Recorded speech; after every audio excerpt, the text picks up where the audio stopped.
Hey guys, welcome to the video today. In today's video, I'm going to show you how to factory reset the Hunter X-Core residential irrigation controller, and I'll go through this step by step.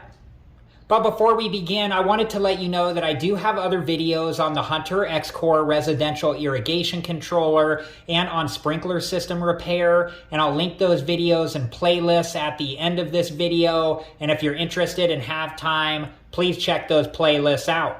And make sure to refer to your Hunter X-Core residential irrigation controller owner's manual and programming instructions for all the specifics on this process.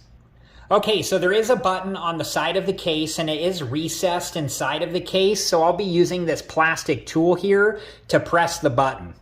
And this is what that button looks like.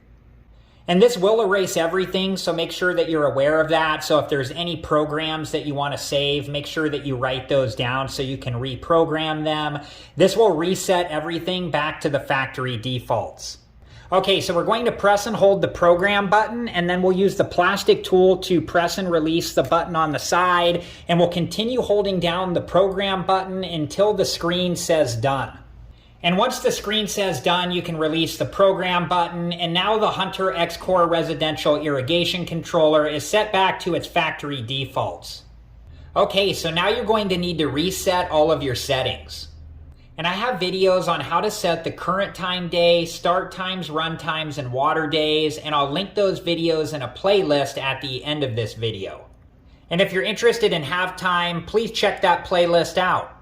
Alright guys, well that's it for this video. I hope you've enjoyed it and thank you so much for watching. Please like, subscribe, and comment, and I hope to see you guys in the next video. Have a good one.